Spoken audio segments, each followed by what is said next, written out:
El final de la partida. Por José León Cano. Para quien tuviera abiertos los ojos del alma, estaba claro que allí había una fuerza capaz de hacer sangrar a las paredes y despertar a las sierpes de la angustia.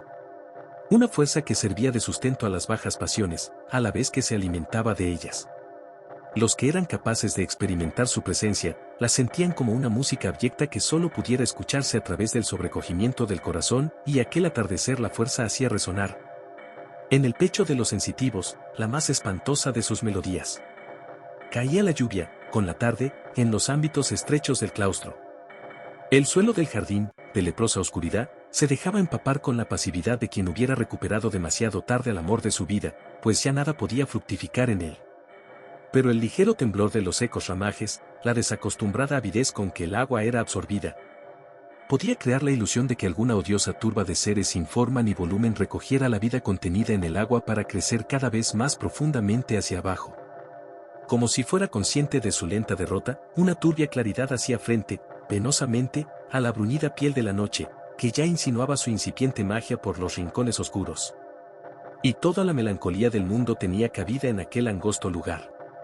En su alucinada carrera hacia la inmortalidad, el sucesivo fracaso de las generaciones había dejado huellas purulentas sobre los cada vez más borrosos muros, sembrados de viejas inscripciones medievales, las cuales recordaban que aquí y allá estaban sepultados los nobilísimos restos de un duque de ilegibles apellidos, de un almirante que hubo de sucumbir ante la superioridad 3/4 ficticia 3/4 de una flota sarracena, o de un gentilhombre de iglesia cuyos brocados y gallos saberes deslumbraron estancias ahora marchitas o olvidadas.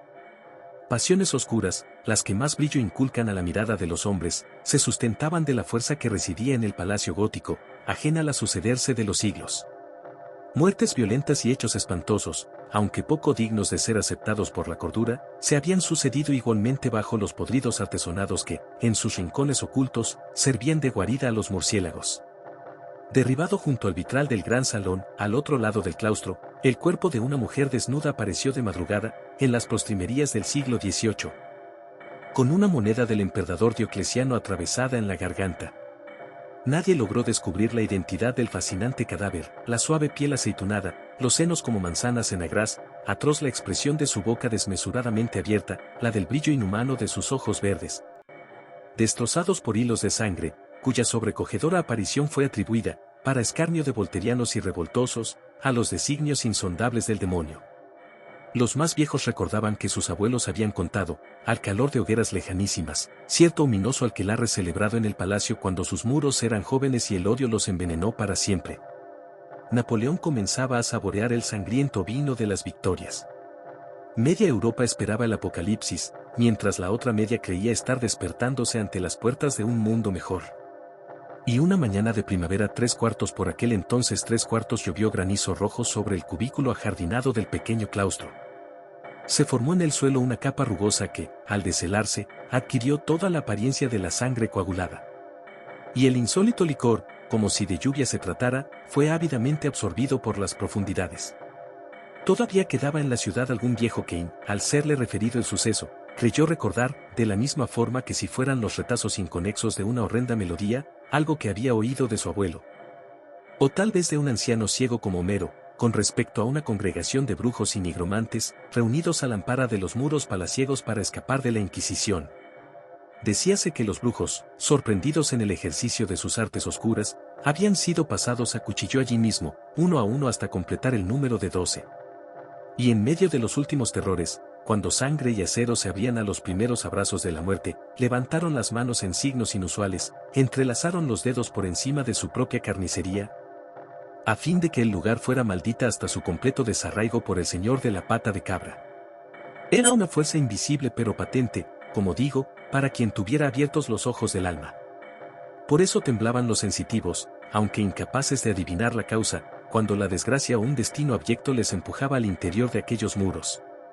Y tal vez por eso mismo, cortejados por la lluvia y las sombras, entraban en desacostumbrado silencio, reteniendo su ansiedad, quienes acudían a presenciar una partida de ajedrez que se anunciaba como histórica. Era la primera vez en 5 siglos que el Salón de los Grandes Vitrales se abría a un acontecimiento público. Las autoridades lo restauraron en parte con dicho fin, deseosas de borrar los restos de antiguas supersticiones y recuperar un palacio histórico para el beneficio de la comunidad. A los pies del vitral que daba al claustro se había levantado un estrado, de forma que todos pudiesen contemplar desde sus asientos la mesa de los contrincantes. A la izquierda del estrado se encontraba una pantalla de grandes dimensiones que amplificaba, a través de un circuito cerrado de televisión, la imagen de las piezas sobre el tablero.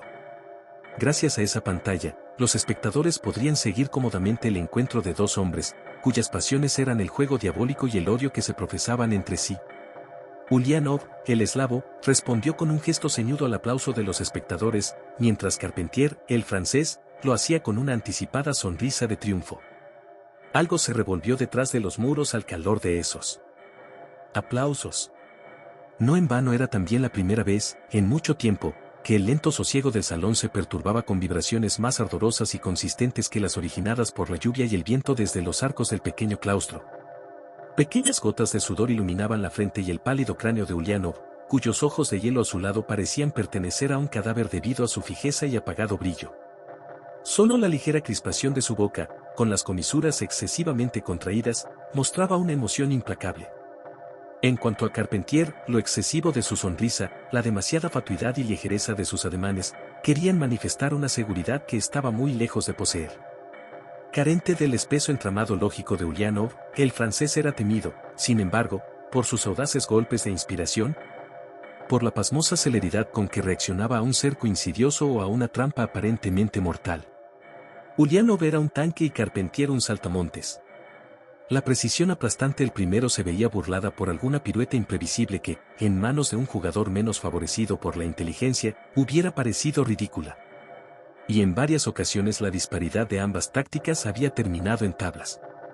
El uno y el otro habían jurado, sin embargo, que esta vez no sucedería así. Carecían ambos de grandeza de espíritu, lo que les impedía aceptar livianamente una derrota. La obsesión por derrotar al contrario consumió sus escasas reservas de bondad. Hasta el punto de que circulaban exóticos rumores, según los cuales tanto Carpentier como Ulianov habían contratado los servicios de sendos hechiceros para crear una densa atmósfera de ofuscación en el contrario. Si ciertos o no, estos rumores habían incrementado el clima de expectación, que llegó a su punto más alto cuando Carpentier aceptó el desafío lanzado por Ulianov de no levantarse de la mesa, reiniciando las partidas cuantas veces fuera necesario hasta que uno aplastase al otro, y renunciando ambos oponentes a todo descanso. Los negros ojos del francés vibraban de ira contenida, y ni una sola vez se cruzaron con la acerada fijeza de los de su contrario. Como sarmientos aceitados, los cabellos de Carpentier parecían, destilando negrura, disponer de movimientos propios. También se manifestaba su tensión en el temblor incontrolado de los dedos, en la excesiva crispación de su cuerpo, forzado a inclinarse más de los que hubiera sido decoroso ante los aplausos de los espectadores. Cuando estos cesaron comenzó la partida. Arrogante, Carpentier adelantó el caballo negro de la derecha, solitario frente al campo enemigo. Ulianov reflexionó con la frialdad de los ofidios, sin desperdiciar un átomo de la energía de su mente en el más ligero movimiento. Solo rompía el silencio el lamento de la lluvia, detrás de los vitrales. Y algo impalpable pero de inteligente solidez, una atmósfera de maligna sabiduría, iba despertándose lentamente sobre las cabezas de todos. Una nube incolora, un gran ojo invisible flotando bajo los artesonados, concentrándose la fuerza en sí misma, de modo que quienes conservaban reflejos primordiales de la niñez descubrían en el sabor a muerto de sus labios, en la desmayada pesantez del aire, los primeros presagios de la tormenta. Al fin Ulianov se dignó levantar su mano derecha con la que apresó, para adelantarlo 2 cuadros, al peón situado frente a su torre izquierda. Los más entendidos creyeron interpretar este gesto como el anuncio de una estrategia larga, madurada y misteriosa. Pero quienes acudieron para regocijarse con el espectáculo del odio centraron su atención en el nervioso tamborilero con que los dedos de Carpentier, sobre la mesa, acogieron el movimiento de su contrario. Los vitrales con escenas sacras, ahora oscurecidas por la noche, comenzaron a vibrar casi imperceptiblemente, como si la fuerza les contagiara, amplificándolo, el tenso ritmo de aquellos dedos. Una mujer joven apartó la vista de los jugadores. Inquieta, miró a su alrededor y luego al techo. Algo le hirió entonces desde la altura, o así lo parecía, puesto que lanzó un grito prolongado y cortante, y se volvieron hacia ella. Tenían el rostro empalidecido de terror, pero enrojecidos el contorno de la yugular y el de una vena gruesa de la frente. Sin dejar de gritar, comenzó a golpearse los muslos con las palmas abiertas. No consiguieron calmarla, pero voces airadas la invitaron a abandonar el salón. Y la joven, incapaz de atender a las recriminaciones de que era objeto, hizo su grito inteligible. 3/4, se está acercando. Se está acercando. Gritó de nuevo, los ojos fijos en el techo, y se cubrió el rostro con los brazos en un inútil gesto de protección. Acto seguido perdió el conocimiento y cayó de bruces sobre sus rodillas. Alguien la alzó para sacarla del recinto. Sus brazos caídos se balanceaban como de trapo. Pero el revuelo, sorprendentemente, fue mínimo.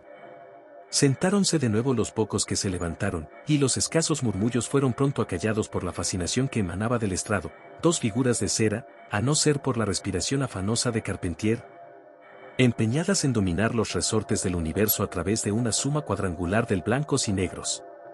Carpentier maldecía interiormente a su contrincante, deseándoles una y mil veces la muerte, y los ecos de su maldición resonaron como campanadas de niebla por todo el recinto. Hasta hacer tremolar, con sutiles corrientes de aire, los enormes tapices rojos de los muros. Y aunque el pétreo rostro de Ulyanov no traslucía emoción alguna, un observador perspicaz hubiera advertido en el somnoliento trazo de sus ojos diminutos los destellos de una feroz ironía, incrementados cuando Carpentier movió 2 cuadros el peón que defendía a la reina negra con el fin de facilitar a esta dama de la noche sus posteriores movimientos. Ocupó el peón del centro su nueva posición y en ese momento se produjo un cortocircuito. Los espectadores de temperamento más frío pudieron comprobar entonces, asombrados, que un débil halo eléctrico, azul y rojo, envolvía el contorno de los jugadores. Pero semejante constatación no pudo ser comentada, ni aún tenida demasiado en cuenta, porque otro hecho de características más impresionantes, un sonido peculiar, a modo de lento y repulsivo gorgoteo, dominó los murmullos levantados por el nuevo incidente. Alguien se prometió a sí mismo, dominado por un terror irracional, abandonar el recinto en cuanto la luz regresase. Se restableció el ruido y cesó el estupefaciente gorgoteo. Pero quien tomó la resolución de escapar vio frustrada esa esperanza, porque sus miembros inferiores se volvieron rígidos, y el deseo antes experimentado con tanta intensidad se transformó en castillo de arena, desmoronado por un golpe de mar. Porque la fuerza, ahora despierta por completo, se había adueñado insidiosamente de la voluntad de todos, haciendo creer a cada cual que era la suya propia. Únicamente los dos personajes del estrado permanecían ajenos a cuanto les rodeaba. Y no se percataron, como casi ninguno de los espectadores, que el más grande de los tapices rojos, aquel cuyos bordados rememoraban una pútrida escena, la resurrección de Lázaro, comenzaba a gotear sobre la pared un líquido indefinible, rojizo, que ya dibujaba hilillos convergentes en su deslizamiento hacia el suelo. Quien se percató de la anormalidad la atribuyó, como afuera seguía lloviendo, a una gotera en el viejo muro, el agua filtrada se teñiría de rojo en el tapiz, cuya textura sería probablemente lo bastante tupida como para conferir al fluido resultante la apariencia del vino o de la sangre. Nadie alcanzó a observar, sin embargo, que el cadavérico rostro de Lázaro, originariamente tejido con lanas grises y amarillas, estaba también enrojecido, apostillándose gráficamente con ello la intranquilizadora realidad, siquiera en el tapiz, de esa célebre fábula evangélica.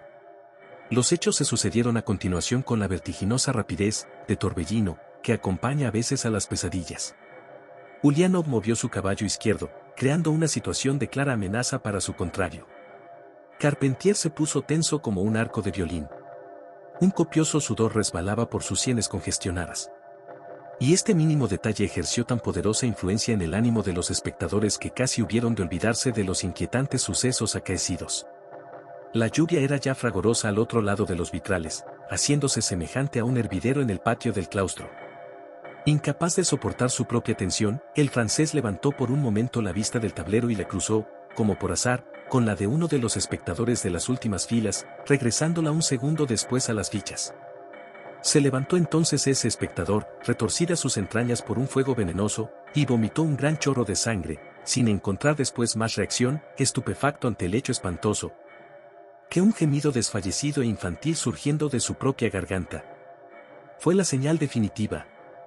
Un confuso y vibrante horror levantó a todos de sus asientos. Al iniciarse los gritos quedaron enturbiados muchos ojos, envenenados por el miedo, y pocos fueron capaces, en aquellos primeros momentos, de acertar sus pasos hacia la salida. Nadie consiguió abrir esas puertas. En el forcejeo de los cuerpos, algunos quedaron en el suelo sangrantes y sin sentido. Gritaban las mujeres con desatinada furia, arañando y descargando los puños en cualquiera, componiendo, al tirar con desesperación de sus propios cabellos, espantosas figuras de Gorgona. El rostro de Lázaro comenzó a resumar abyecta sangre en el tapiz que confluía, al llegar al suelo, con la de los heridos. Se oyeron unas fuertes carcajadas, retumbantes en la letra del artesonado, pero ni Carpentier ni Ullianov prestaron atención a cuanto sucedía, sino que se cruzaron por primera vez una mirada malévola, como si a través de ella pudiera el uno adivinar los pensamientos del otro y revisar, en consecuencia, la táctica a seguir de la partida. Densas gotas de color terroso, condensadas en el techo, comenzaron a caer sobre la confusión. Ullianov, incapaz al fin de dominar su ansiedad, descargó el puño sobre el tablero, con un movimiento como de autómata, deshaciendo la configuración de las fichas. Convertidos en un ejército de cuchillos, cayeron entonces sobre todos los cristales del vitral que daba al claustro, y penetró la lluvia con estrépito sobre la carnicería, aunque no con el suficiente para acallar el insufrible griterío de mujeres que chillaban como raposas caídas en una trampa, de hombres cuyos feroces rugidos ante la muerte los asemejaban a bestias carentes del menor asomo de dignidad. Pechos desgarrados, ojos fragmentados por la saña del cristal, gargantas asaeteadas por las injurias del horror ante las resonancias de aquella risa cínica y cavernosa que caía sobre sus cabezas como una plaga indescifrable y sagrada. De pronto, centenares de ratas enloquecidas se entremezclaron con la pavorosa confusión de los hombres, surgiendo de las múltiples hendiduras que se estaban abriendo entre los muros. Corrían de un lado para otro, mordiéndose y arañándose entre ellas, participando, con sus chillidos deleznables, del mismo horror que poseía a seres humanos. Y comprendieron algunos entonces la razón del gorgoteo bajo los muros, que los inquietantes sonidos que, semejantes a unas huecas carcajadas, parecía proceder del artesonado. La acción combinada de la tromba de agua y el peso desacostumbrado de los espectadores, o tal vez la de una fuerza experimentada por los más sensitivos, estaba produciendo el derrumbamiento del viejo edificio. Al fin descubrió Carpentier cuál era el único modo de acabar con su adversario. Porque al mirar al fondo de sus azules ojos de muerto entendió la naturaleza y la razón de cuanto estaba sucediendo. Cayó la primera viga, con escalofriante resonancia, sobre las cabezas de los congregados, y quienes miraban aterrorizados hacia el techo pudieron descubrir la amenazante negrura del cielo en sus primeros desgarrones. Pero Carpentier, poseído por la furia de un propósito implacable, no veía ante sí sino el repulsivo brillo de unos ojos de reptil en cuyas profundidades se dibujaba la más abyecta ignominia. Con un gesto enardecido arrojó al lado el tablero, cayendo las piezas sobre el estrado, y logró apresar el sudoroso y blando cuello de su contrincante para estrangularlo. Ullianov no opuso resistencia alguna, pese a que en sus ojos, ahora enfebrecidos y brillantes ante la cercanía de la propia muerte, comenzara a reflejarse un asomo de humanidad. Seguía apretando Carpentier y Ullianov esbozó una sonrisa enigmática, como si aquella opresión le estuviera liberando para siempre de su sórdida infamia. Y cuando perdió la vida por asfixia cayó sobre los que aún la conservaban. El tapiz que representaba la resurrección de Lázaro y tras el resto de los muros, al derrumbarse en su totalidad, sobre las últimas angustias de la carne y los ojos abiertos. El viejo palacio gótico en el que una noche de diciembre de 1574 encontraron la muerte ciertos oscuros nigromantes, uno a uno hasta completar el número de 12. Solo quedaba con vida un espectador, bajo el retorcimiento de los cuerpos y las vigas, el cual interpretó la corriente de aire intensa y ululante que siguió al derrumbamiento, procedente del claustro, como un signo purificador. El maleficio ha concluido, pensó, y sus ojos se cerraron para siempre.